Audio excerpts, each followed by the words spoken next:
Hey Avenger, ambil alih di sini WandaVision. Ya, udah sampai episode 4, episode 1 sampai 3 nggak gue bahas karena isinya cuma Easter egg sama referensi yang ya dari Infinity Saga diambil buat ya semacam refreshing, calling back juga. Jadi ya gue cuma bahas di Instagram gue.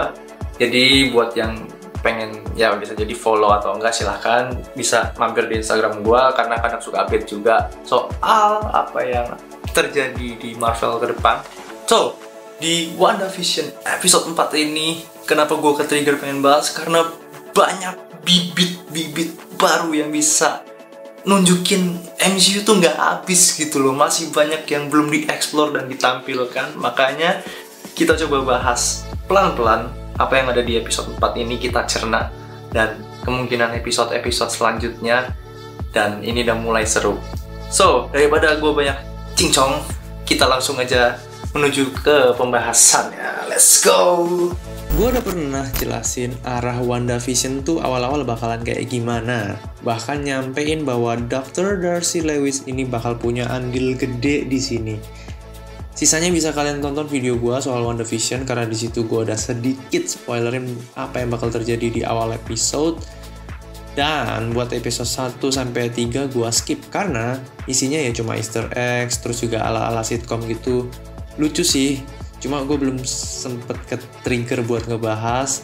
Cuma waktu di episode 3 nyebut Ultron terus juga Pietro, gue juga jadi kayak greget gitu, udah gatel pengen bahas. Dan ya memang berharap Quicksilver bakal muncul sebentar, tapi ternyata enggak. Di daftar cast dari WandaVision ini, tapi ada namanya Evan Peters, yaitu pemeran Quicksilver versinya X-Men. Jadi apakah bakal ada Quicksilver versi X-Men atau enggak? Kita tunggu episode baru dulu, jadi gue nggak mau berspekulasi banyak, takut PHP juga. Langsung ke episode 4, ternyata Monica Rambeau itu kena efek snap. Karena bisa dilihat sewaktu efek blip, dia juga balik. Terus juga dapet info bahwa Maria Rambeau, yaitu emaknya dari si Monica, udah meninggal karena kanker. Nah yang di sini nih, gue sempet kayak penasaran, gimana Carol Danvers perpisahannya sama Maria Rambeau yang udah meninggal ini? Apakah bakal diceritain di Captain Marvel 2, kayak pesan-pesan terakhir Maria buat Monica sama Carol tuh apa? Gue nunggu banget nih kayak gini. Karena itu kan ke-cut kan, di istilahnya time jump. Jadi kalau misalnya diceritain bakal lebih menarik. Di sini karakter Tyler Hayward diperkenalkan sebagai direktur dari SWORD, yang kalau di komik sebenarnya kepanjangan dari SWORD ini yaitu Sentient World Observation and Response Department. Tapi dia cerita selama Monica ngilang, SWORD ini bergeser visinya jadi ngebuat robotik, nanoteknologi, artificial intelligence, yang dari namanya pun juga udah berubah jadi sentient weapon. Ini sih indikasi berbahaya banget ya, karena ini bisa jadi modal buat cerita Secret Invasion. Gimana jadinya kalau ternyata Tyler ini Skrulls? Dan ya memang di SWORD ini isinya ya Skrulls, terus juga sama manusia tuh saling kerjasama. Kelihatan dari zamannya si Nick Fury sama Talos kan. Jadi agak susah nebaknya nih apakah Tyler ini baik atau enggak. Cuma menarik buat ditelusurin lagi, makanya kita tunggu episode selanjutnya. Tyler juga cerita kalau ancaman dari luar angkasa nih makin berbahaya. Tapi ada juga yang bisa diajak kerjasama, ya kita tahu lah ya, kayak Guardians of the Galaxy, terus juga ada Thor, terus juga ada ya kemungkinan nanti Eternals. Nah ini bisa jadi modal cerita juga buat ngebuka makhluk kosmik Marvel yang belum muncul, terus kayak ya Living Tribunal, Galactus, Silver Surfer, dan karakter-karakter lainnya ya termasuk Eternals tadi. Ya ini tentu menarik banget sih karena eksplorasi MCU bakalan lebih luas, nggak cuman sebatas ya Iron Man, Captain America, Thor, dan lain sebagainya lah yang udah kita tahu. Terus ada referensi soal CMBR, yaitu Cosmic Micro Background Radiation, dan ada juga referensi BARF yang disebutin Darcy yang berkaitan soal frekuensi dan realita buatan. Makanya si Darcy ini minta TV model lama buat nyamain frekuensi dan bisa ngeliat isi yang ada di dalam energy field-nya. Nah, soal BARF, nanti dulu gue bahasnya karena bakal ada kaitan sama heksagonal yang jadi pertanyaan Jimmy Woo juga sewaktu dia nge-breakdown di papan tulisnya. Dari series ini kita ngelihat kalau area Westview itu dikelilingi energy field yang berbentuk heksagonal dengan radius 5 mil dan membuat orang yang ada di dalam sana tuh amnesia. Bentuk heksagonal ini kayak ada kaitan sama salah satu organisasi villain bernama AIM, yaitu Advanced Idea Mechanics, yang kalau kalian ingat Aldrich Killian di Iron Man 3 itu jadi CEO dari AIM ini dan punya banyak penelitian juga yang kiblatnya tuh ke teknologi Stark Industries.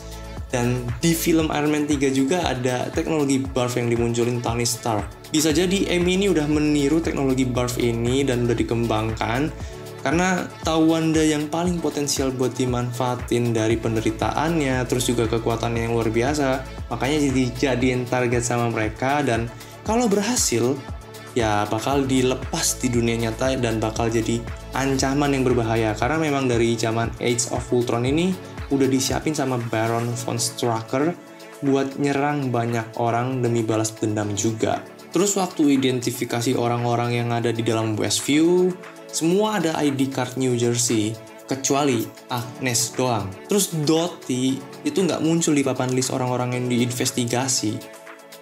Nah, Agnes ini bisa jadi tangan kanan dari Dottie karena memang terlihat di episode kedua kalau Agnes ini bilang Dottie ini paling sosialita di Westview dan dia ngehormatinnya. Bisa jadi Agnes, yaitu Agatha Harkness yang memang seorang penyihir, itu bawahan dari si Dottie yang aslinya adalah Clea, yaitu penguasa dari Dark Dimension.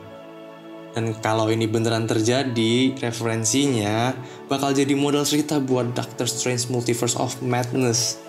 Ajib, asli ini seru banget sih kalau beneran kejadian.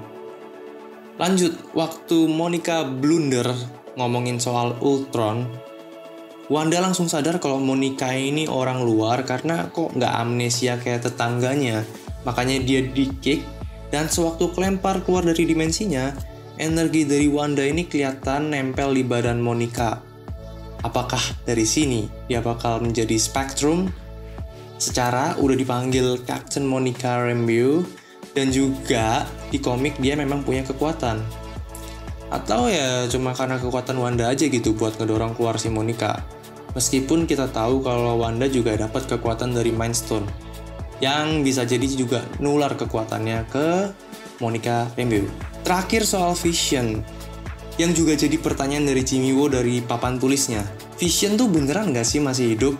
Sempat muncul juga nih wujud Vision yang udah mati tapi bisa bicara. Terus Wanda juga kayak coba balikin bayangan Vision yang asli.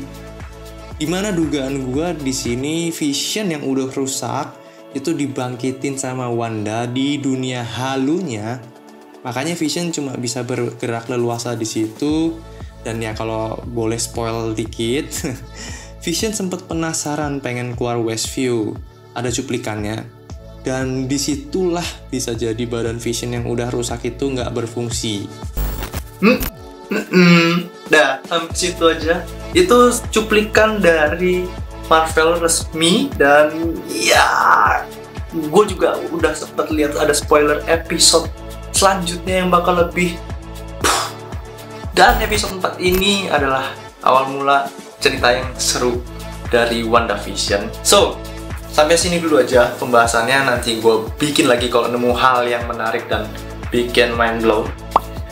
Dan ya silahkan bisa follow Instagram gue, subscribe YouTube buat biar nggak ketinggalan. Jadi ya, sekian buat video kali ini. Sampai bertemu di video berikutnya tentunya. Keeping humble, selamat melanjutkan aktivitasmu.